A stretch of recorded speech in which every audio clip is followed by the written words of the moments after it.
जय हिंद दोस्तों, वेलकम है आपको ज्वाइन आर्मी प्लेटफॉर्म पे। दोस्तों, आज के इस वीडियो में हम लोग डिस्कस करेंगे, देखेंगे आर्मी नर्सिंग असिस्टेंट की 15 फिजिक्स का क्वेश्चन, जो कि काफ़ी इम्पोर्टेंट है। एग्ज़ाम के बेस से, एग्ज़ाम के रिलेटेड आपके लिए काफ़ी ही हेल्पफुल होंगे आपके एग्ज़ाम में बूस्टिंग स्कोर के लिए। ये स्कोर आपको बूस्ट करेंगे क्योंकि ये सारे क्वेश्चन प्रीवियस ईयर क्वेश्चन के बेस पे है, उसी के रिलेटेड क्वेश्चन को सेट किया गया। तो हम लोग देखेंगे 15 क्वेश्चन, जो कि 15 क्वेश्चन जो होंगे वो काफ़ी इंपॉर्टेंट होंगे। तो प्लीज़ इसको नोट डाउन करें और इसके रिलेटेड हम लोग क्वेश्चन भी देखेंगे जो कि प्रीवियस ईयर क्वेश्चन के बेस पे ही रहेंगे। तो सारे क्वेश्चन को हम लोग अच्छे से और ब्रीफली वे में डिस्कस करेंगे। ओके, तो स्टार्ट करेंगे। फिजिक्स का जो पहला क्वेश्चन है वो ये है कि विद्युत क्षेत्र की तीव्रता की इकाई क्या है। जो विद्युत क्षेत्र की यानी कि मैग्नेटिक इलेक्ट्रिसिटी जो फील्ड है, जो इलेक्ट्रिसिटी फील्ड है उसकी पूछ रहा है कि उसका इकाई क्या है। विद्युत क्षेत्र की तीव्रता, ओके, यानी कि क्या हो जाएगा, इलेक्ट्रिक फील्ड इंटेंसिटी। तो इसका तीव्रता क्या होगा, तीव्रता पूछ रहा है। ओके, तो हम लोग देखेंगे कि विद्युत क्षेत्र की तीव्रता की इकाई क्या है। तो आंसर क्या हो जाएगा, आंसर हो जाएगा न्यूटन्स पर कूलम्ब। जो न्यूटन्स पर कूलम्ब ये क्या है, विद्युत क्षेत्र तीव्रता की इकाई है। ओके, विद्युत क्षेत्र तीव्रता का क्या है, इकाई है। तो ये हो गया फर्स्ट क्वेश्चन। तो इसके रिलेटेड हम लोग क्वेश्चन देख लेंगे क्योंकि ये तो प्रीवियस ईयर क्वेश्चन के बेस पे है। तो इसके रिलेटेड हम लोग क्वेश्चन देख लेंगे और इसके रिलेटेड क्वेश्चन क्या आ सकते हैं। तो क्वेश्चन क्या आ जाएंगे इसके रिलेटेड, वो ये होंगे कि आपने कभी सुना होगा विद्युत क्षेत्र की परिभाषित। तो विद्युत क्षेत्र जो होते हैं, मैं विद्युत क्षेत्र की तीव्रता की बात नहीं कर रहा हूँ, ठीक है, अभी मैं बात कर रहा हूँ विद्युत क्षेत्र की, बस इतना। तो विद्युत क्षेत्र को परिभाषित कैसे किया जाता है।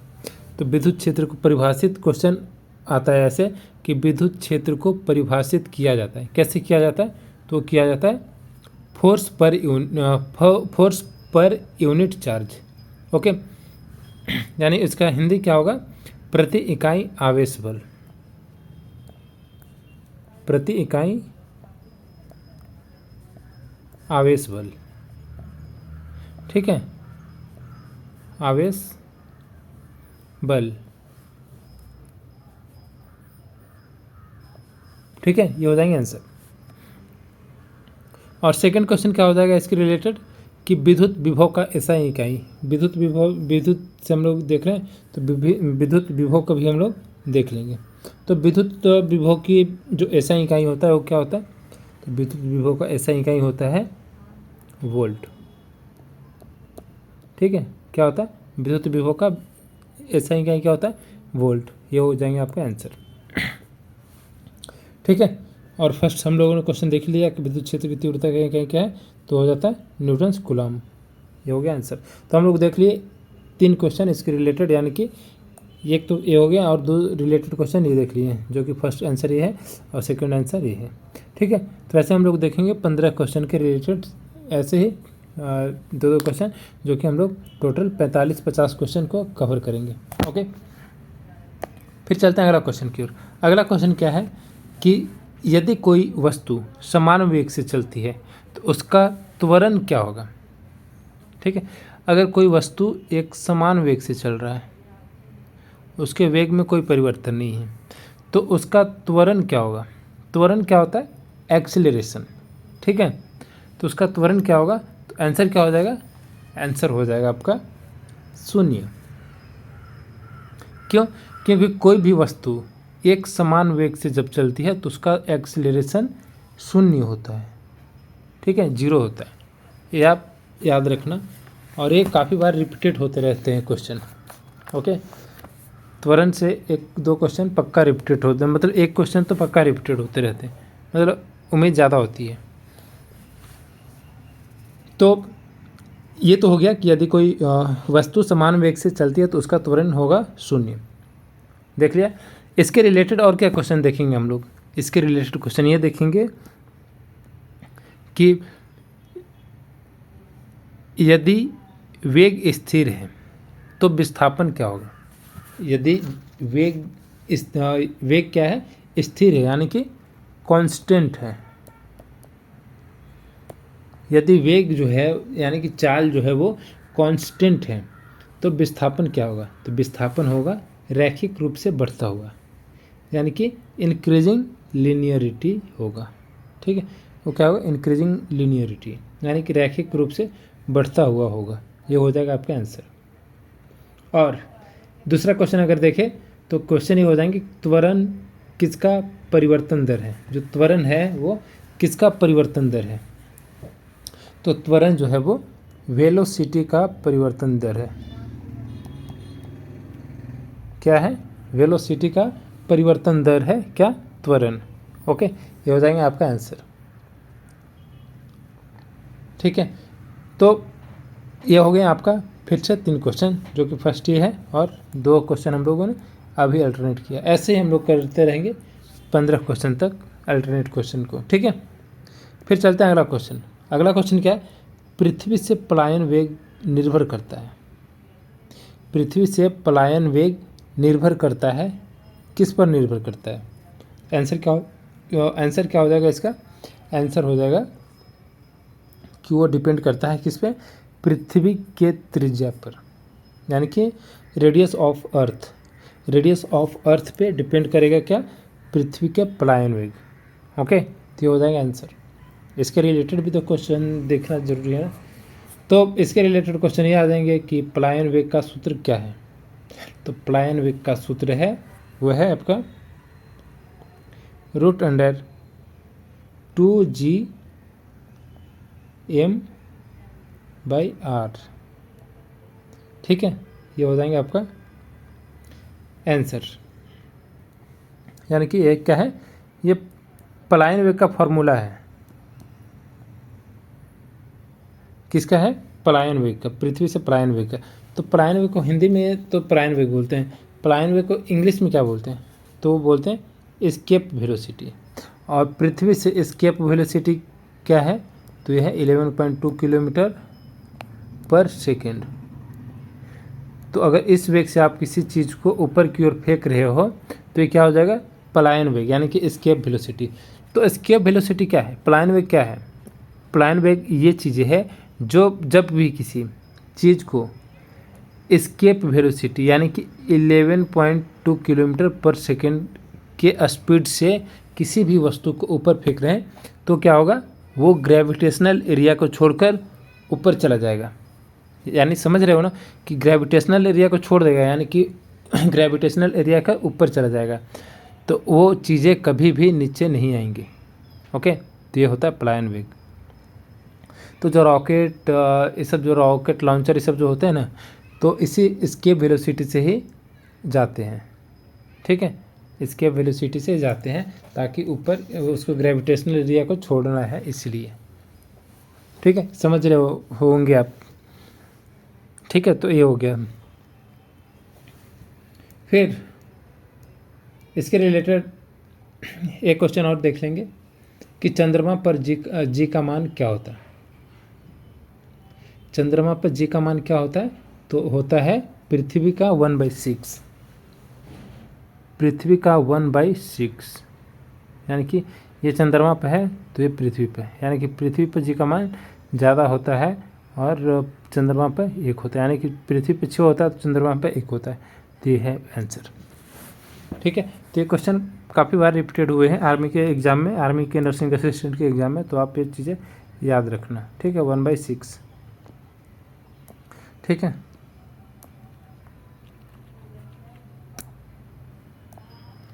फिर चलते हैं अगला क्वेश्चन की ओर। अगला क्वेश्चन देखेंगे। अगला क्वेश्चन क्या है, ट्रांसफार्मर किस नियम पर कार्य करता है। जो ट्रांसफार्मर है वो किस नियम पर कार्य करता है, आंसर बताना है। तो आंसर क्या हो जाएगा, आंसर हो जाएगा आपका फैराडे का नियम। फैराडे का नियम है जो कि ट्रांसफार्मर उसी नियम पे कार्य करती है। ओके, तो इसका रिलेटेड क्वेश्चन क्या हो जाएंगे, इसके रिलेटेड क्वेश्चन हम लोग देखेंगे जो कि काफ़ी इंपॉर्टेंट क्वेश्चन है। तो क्वेश्चन क्या है, क्वेश्चन ये है कि आप लोगों ने कभी सुना होगा ईएमएफ। ईएमएफ उत्पन्न होता है, ठीक है। तो ईएमएफ क्या होता है, ठीक है।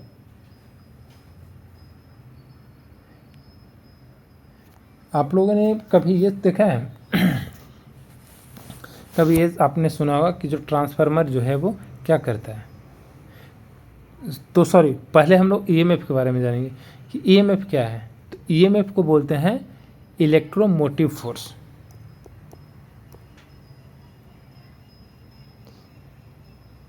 इलेक्ट्रोमोटिव फोर्स, ठीक है। तो ये है ईएमएफ।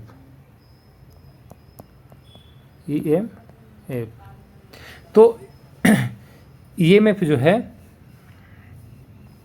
तो ये क्या होता है, इलेक्ट्रोमोटिव फोर्स होते हैं। तो इसमें होता है जहाँ पे जो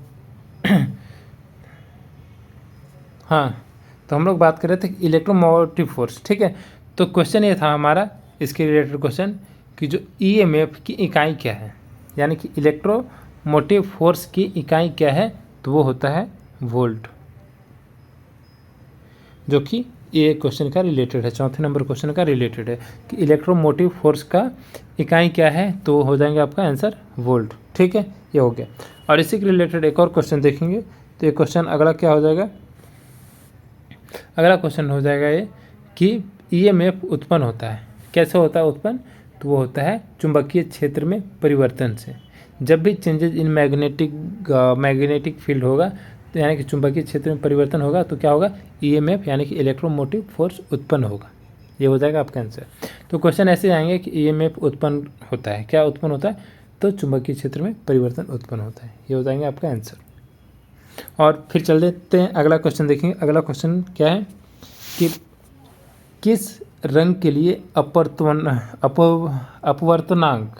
क्या है, अपवर्तनांक अधिकतम होता है।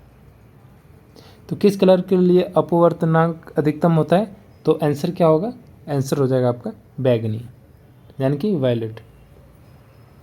तो वायलेट कलर की जो वायलेट कलर जो होती है उसका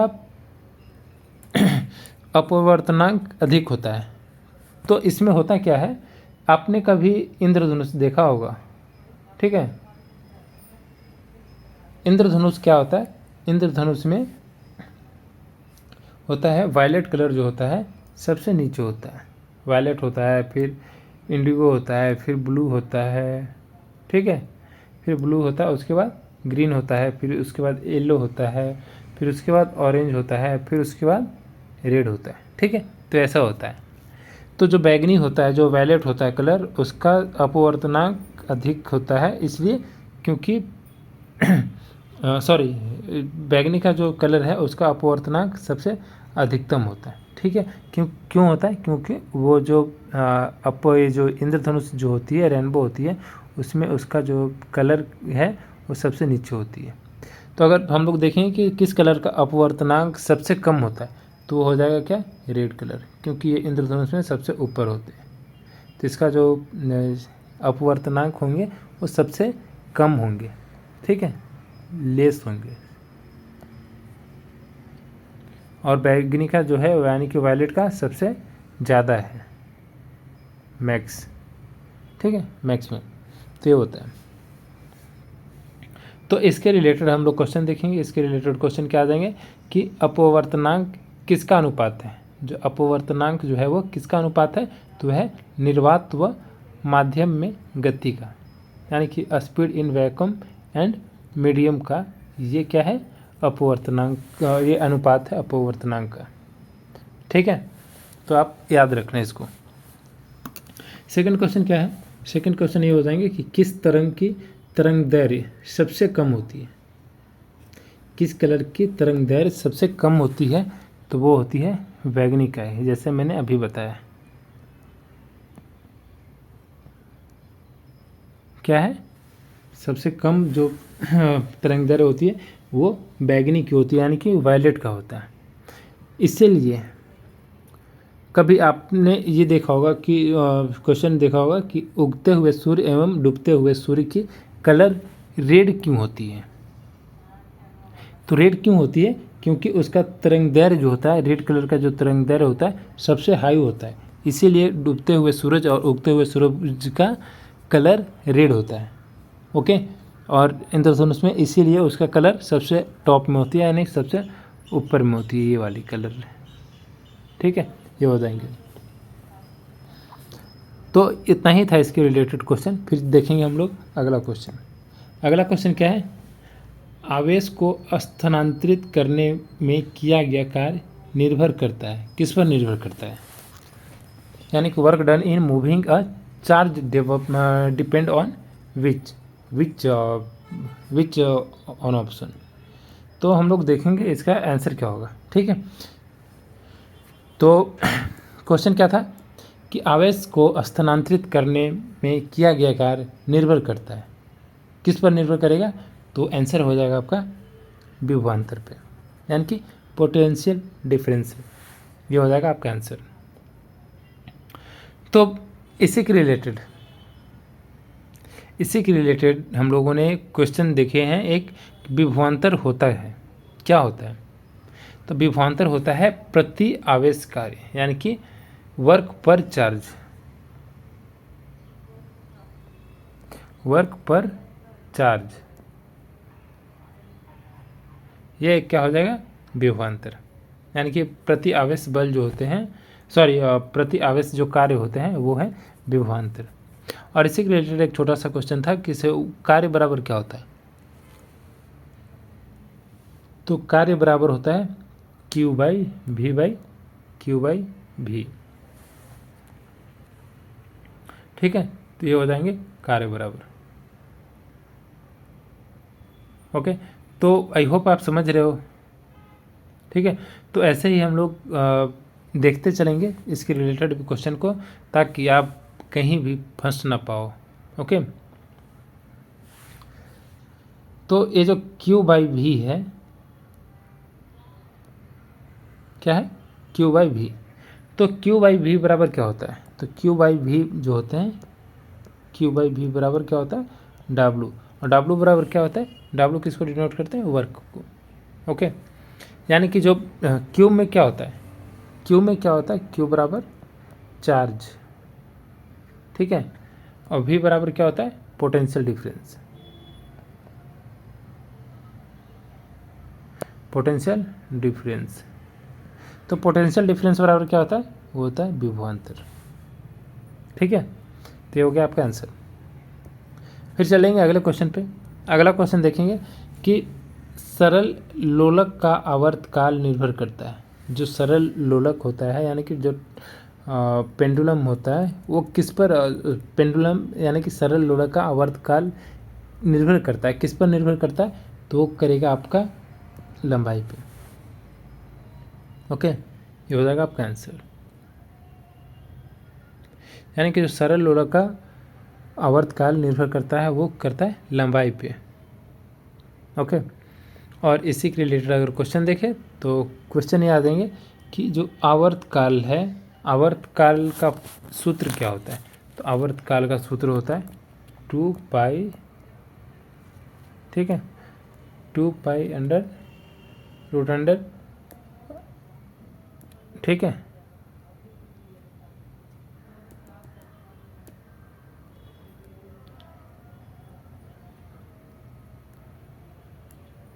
ये क्या है? जी है,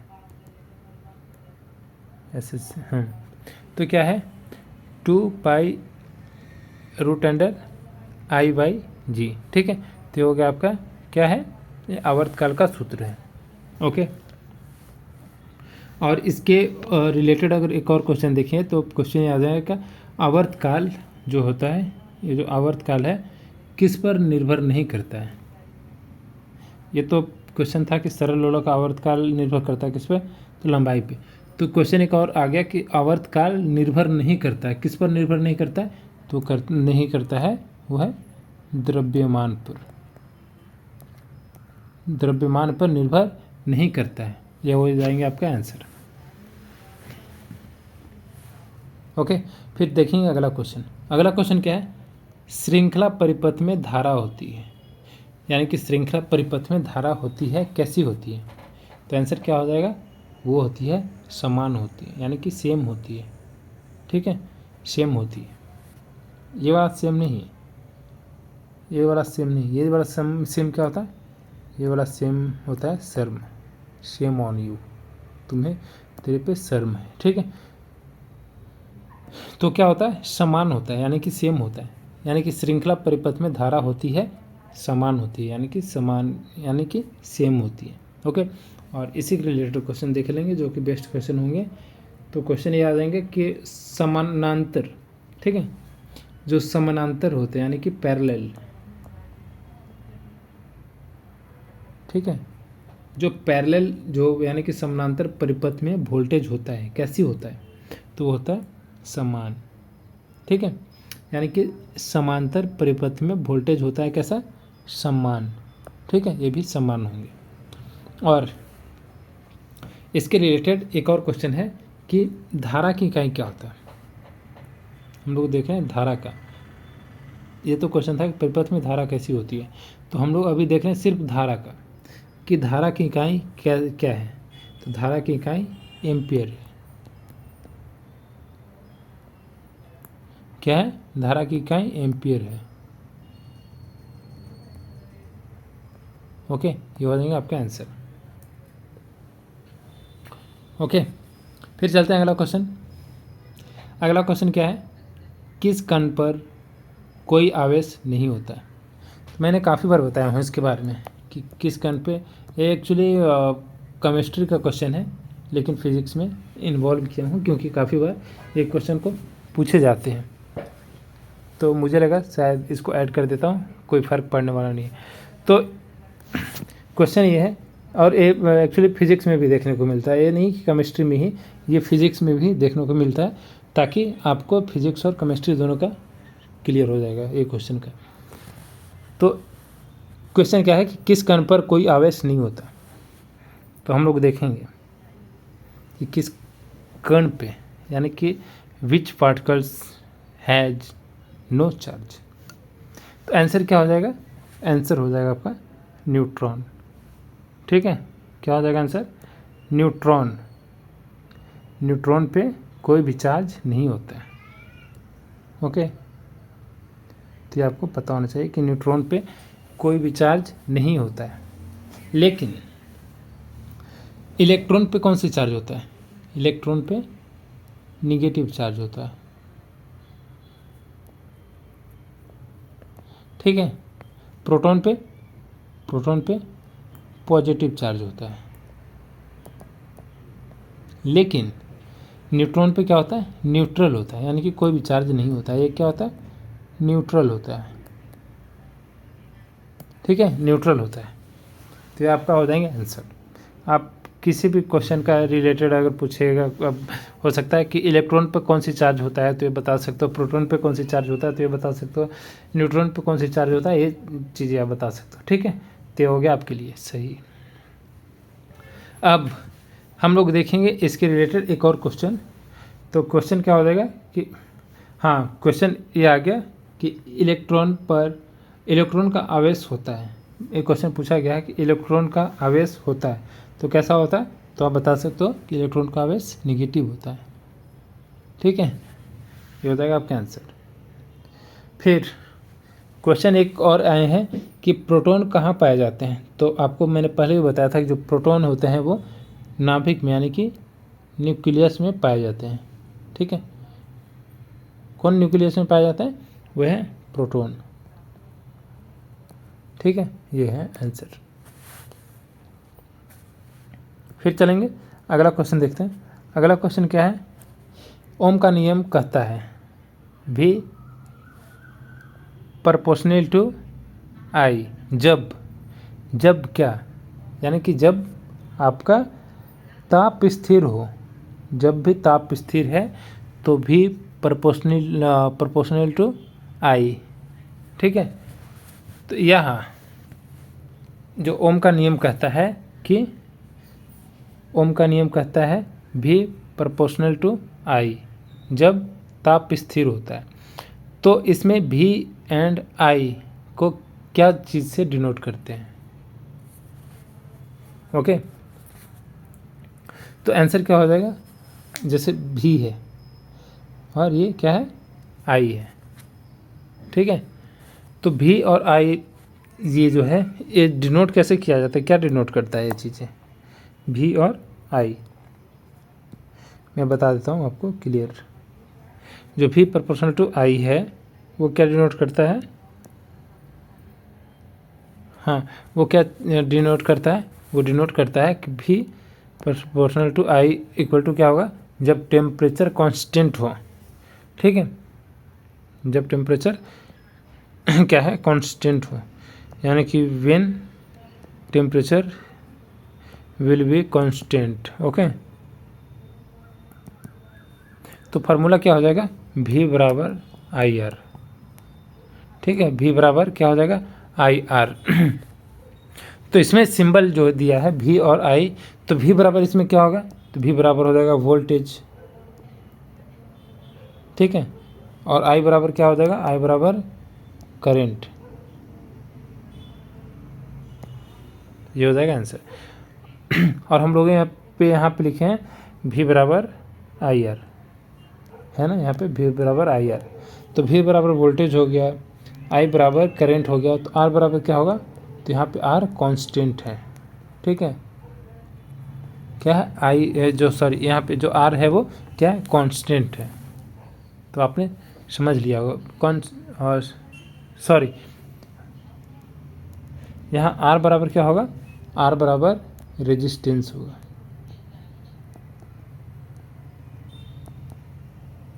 रेजिस्टेंट होगा, ठीक है। तो रेजिस्टेंट का मतलब क्या होता है? प्रतिरोध। ओके, तो R फॉर रेजिस्टेंस यानी कि उसका हिंदी क्या होगा? प्रतिरोध। I जो है करंट, उसका हिंदी क्या है? विद्युत धारा। एंड जो वोल्टेज है उसका क्या करंट हिंदी है? विभवांतर, ठीक है। तो आई होप आप अच्छे से समझ लिए होंगे। फिर चलेंगे अगला क्वेश्चन पे। अगला क्वेश्चन क्या है? चुंबकीय फ्लक्स। जो चुंबकीय फ्लक्स होते हैं उसका ऐसा यूनिट क्या होता है? चुंबकीय फ्लक्स का ऐसा यूनिट होता है, वो आंसर होगा आपका वेबर, ठीक है। वेबर चुंबकीय फ्लक्स का ऐसा यूनिट होता है। और इसके रिलेटेड क्वेश्चन है कि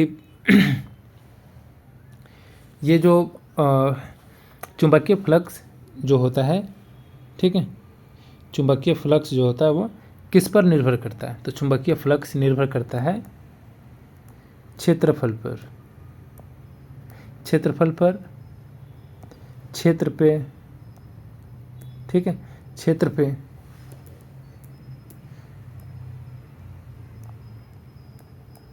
एंड और किस पे निर्भर करेगा? कोण पे, यानी कि एंगल, ठीक है। तो ये सारी चीज़ें पे क्या होता है? चुंबकीय फ्लक्स निर्भर करता है। ओके, और इसके रिलेटेड एक और क्वेश्चन देखें। तो चुंबकीय फ्लक्स का जैसे कि अपना इकाई देख लिया, यानी कि ऐसा यूनिट जो होता है वो वेबर होता है, ठीक है।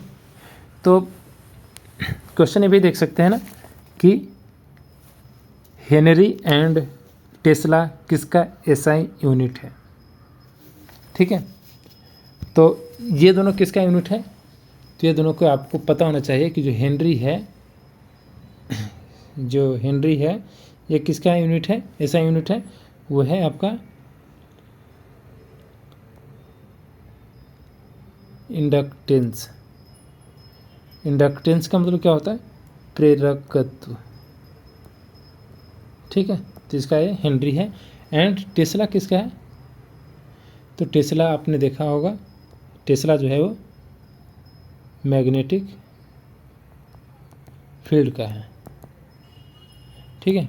टेस्ला जो है वो मैग्नेटिक फील्ड यानी कि चुंबकीय क्षेत्र का ऐसा यूनिट है, ठीक है। और बाकी तो एम्पियर आप सबको पता है, ये बताने की ज़रूर नहीं है, ठीक है। तो ये सारी चीज़ें थी।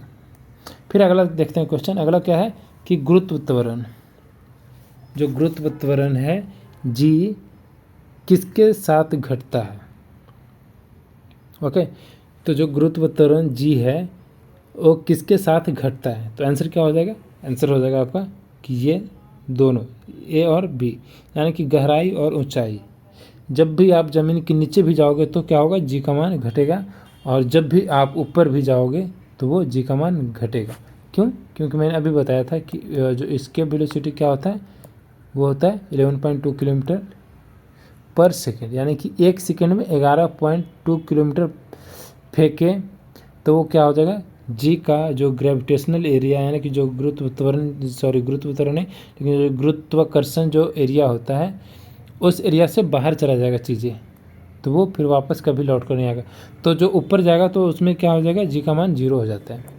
तो जैसे हम लोग ऊपर जाएंगे या फिर नीचे जाएंगे तो वो क्या होता है, जी का मान क्या होता है, घटता है। ओके, और पृथ्वी पे सबसे ज़्यादा होता है। तो ये आप पता होना चाहिए आपको। तो ये आपका आंसर था कि गुरुत्वाकर्षण जी किसके साथ घटता है और घटता है। तो आंसर क्या हो जाएगा, आंसर हो जाएगा डेप्थ एंड हाइट दोनों में, यानी कि गहराई और ऊंचाई दोनों में जी का मान जी जो है यानी गुरुत्वाकर्षण घटता है। ठीक है, ये हो जाएगा आंसर। तो इसके रिलेटेड हम लोग क्वेश्चन अगर 1-2 देख ले तो ये हो जाएगा कि जी की इकाई क्या है यानी कि जी का जो मेजरमेंट है वो यानी कि इकाई है वो कैसे की जाती है, उसका इकाई क्या है। तो आंसर क्या है, वो है मीटर पर सेकेंड स्क्वायर। ये क्या है, जी का ऐसा इकाई है, स्मॉल जी का इकाई है। ठीक है, जी का इकाई है। और जी अधिकतम कब होगा, तो जी अधिकतम सरफेस पे होगा, यानी कि सतह पे होगा। ठीक है, ये होगा आपका आंसर कि जी कब सबसे ज़्यादा होगा, अधिकतम कब होगा, तो वो सतह पर सबसे अधिक होगा। ठीक है, फिर चलते हैं अगला क्वेश्चन की ओर। अगला क्वेश्चन क्या है, प्रतिरोध निर्भर करता है, किस पर निर्भर करता है, जो प्रतिरोध है वो किस पर निर्भर करता है। तो आंसर क्या हो जाएगा, आंसर हो जाएगा सभी, यानी कि लंबाई पे भी निर्भर करेगा, क्षेत्रफल पर भी निर्भर करेगा, पदार्थ पे भी निर्भर करेगा। ठीक है, तो ये हो जाएंगे क्या, सभी। ओके, सभी प्रतिरोध निर्भर करेगा सब पे, लंबाई, क्षेत्रफल, पदार्थ सारे पे निर्भर करेगा, क्योंकि उसका लंबाई क्या है वो भी तो देखना होगा, क्षेत्रफल कितना है, पदार्थ क्या है, तो सारी चीज़ें पर निर्भर करता है, इसलिए यहाँ पे दिया है सभी। ओके, और इसके रिलेटेड क्वेश्चन देख ले तो क्वेश्चन ये हो जाएगा कि प्रतिरोध बढ़ता है, कब बढ़ेगा भाई प्रतिरोध, तो प्रतिरोध बढ़ता है जब लंबाई यानी कि लेंथ एंड एरिया, तो ये कब बढ़ेगा, यानी कि प्रतिरोध बढ़ता है कब, तो ये बढ़ेगा length and temperature, length and temperature ये दोनों पे बढ़ता है। ओके, लेंथ और टेम्परेचर पे क्या होगा, प्रतिरोध बढ़ता है। तो ये हो गया आपका आंसर। फिर चलेंगे अगला क्वेश्चन की ओर देखेंगे। अगला क्वेश्चन क्या है, अगला क्वेश्चन है कि कौन सी तरंग माध्यम की आवश्यकता नहीं रखती। इनमें से तरंग वो तरंग के नाम बताना है जो माध्यम क्या यानी कि मीडियम यानी कि माध्यम की आवश्यकता नहीं रखती, ये बिना मीडियम का ही ट्रेवल करती है तो कौन सी तरंग है। तो आंसर क्या हो जाएगा आपका, आंसर हो जाएगा आपका प्रकाश तरंग। ठीक है, प्रकाश तरंग ये इसके लिए कोई भी माध्यम की ज़रूरी नहीं है। मैंने पहले ही बोला था कि प्रकाश जो है वो किसी भी माध्यम की ज़रूरी नहीं है, लेकिन ध्वनि जो है वो किसी भी माध्यम की ज़रूरी होती है ट्रेवल करने के लिए। ये निर्वात में ट्रेवल नहीं करती है, लेकिन ये निर्वात में ट्रेवल करती है। ये हो जाएगा आपका आंसर। तो इसमें हम लोग देखेंगे, क्या देखेंगे कि ध्वनि और प्रकाश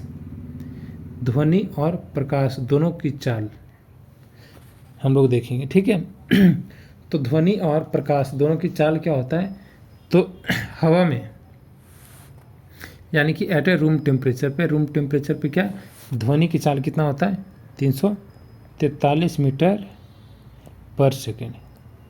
ये क्या है, ध्वनि का चाल है। ठीक है, ध्वनि का चाल है। और प्रकाश की चाल कितना होता है, तो प्रकाश की चाल होता है 3 × 10⁸ मीटर पर सेकेंड। ये मैंने थोड़ी देर पहले बताया था, थोड़ी देर पहले या कल की वीडियो में बताया था ऐसा कुछ। ठीक है, तो प्रकाश की चाल ये हो गया। ठीक है, तो फिर चलते हैं हम लोग अगला क्वेश्चन, और जो कि हमारे वीडियो का लास्ट क्वेश्चन होंगे। तो क्वेश्चन ये है कि कार्य शून्य होता है जब बल और विस्थापन के बीच कोण होता है। कितना कोण होता है, ये मैंने क्वेश्चन बताया भी हूँ पहले भी। ठीक है, तो जब कार्य शून्य होता है, कार्य शून्य होता है जब बल और विस्थापन के बीच कोण कितना होता है, कितना 90 डिग्री। जी बिल्कुल आपने सुना, 90 डिग्री जब होगा बल और विस्थापन के बीच का कोण, तो ये कार्य कितना हो जाएगा, शून्य, यानी कि 0। ठीक है, तो इसके रिलेटेड भी हम लोग क्वेश्चन देख लेंगे। इसके रिलेटेड क्वेश्चन क्या हो जाएंगे, इसके रिलेटेड क्वेश्चन ये आ जाएंगे कि जब, यानी कि वर्क बराबर क्या होता है, यानी कि कार्य बराबर क्या होता है। तो कार्य बराबर होता है, वो होगा आपका F इंटू एस। तो क्वेश्चन ये भी आ सकता है कि कार्य बराबर F इंटू एस, जहाँ पे F और S क्या इंडिकेट करता है। तो F बराबर क्या इंडिकेट करता है, F बराबर क्या है, वो है फोर्स। और S बराबर क्या इंडिकेट करता है, S बराबर डिस्प्लेसमेंट। ठीक है, तो डिस्प्लेसमेंट का हिंदी क्या होता है, डिस्प्लेसमेंट का हिंदी होता है विस्थापन। ठीक है, अब फोर्स तो आपको पता ही है, इसका हिंदी बल होता है। तो जब डिस्प्लेसमेंट एंड फोर्स मल्टीप्लाई होते हैं तो क्या होता है, वो कार्य कहलाता है। ठीक है, तो ये हो जाएगा आपका आंसर। और इसके रिलेटेड एक और क्वेश्चन देखेंगे कि आप लोगों को पता होगा शायद, तो अच्छी तरह से पता होगा, क्योंकि सबको बेसिक चीज़ें बहुत जल्दी याद होती है कि कार्य की इकाई है। तो कार्य की इकाई क्या है, वो होता है जूल। ठीक है, तो ये था। तो आई होप ये 15 क्वेश्चन हो गए, और आई होप ये वीडियो का सीरीज अच्छा लगा होगा। अच्छी क्वेश्चन सेट किया था आपके लिए, क्योंकि एक भाई का कमेंट आया था कि सर थोड़ा फिजिक्स का भी ध्यान दे दो। तो मैंने सोचा चलो अच्छी बात है, फिजिक्स पे भी थोड़ी सी ध्यान दे दे, क्योंकि 5 क्वेश्चन बहुत मायने रखती है, बहुत इम्पोर्टेंट है। एक क्वेश्चन इम्पोर्टेंट है, एक क्वेश्चन तो छोड़ो, 0.2%, जो 0.2 एक क्वेश्चन के यानी कि 4 भाग, वो भी इम्पोर्टेंट करता है, क्योंकि मेरिट में 0.01 से भी मेरिट आउट हो जाते हैं लोग। ठीक है, तो इसलिए मैंने सोचा चलो अच्छी बात है, स्टार्ट करते हैं फिजिक्स का भी क्वेश्चन को। तो ये था हमारे 15 क्वेश्चन का सेट, और फिर ऐसे ही लेकर आते रहेंगे हम लोग अच्छे क्वेश्चन का सेट, और अच्छे क्वेश्चन का एक कॉम्बिनेशन, एक मैराथन करवाऊँगा मैं क्वेश्चन का। तो ऐसे ही टिके रहें हमारे साथ, और ऐसे ही जुड़े रहें, ताकि मुझे भी एक मोटिवेशन मिले, ताकि आपके लिए मैं अच्छे कंटेंट लाऊँ, अच्छी चीज़ों को आपके साथ शेयर करूँ। ठीक है, तो आज के लिए इतना ही, फिर मिलेंगे आपसे नेक्स्ट वीडियो में। आज के लिए जय हिंद, जय भारत।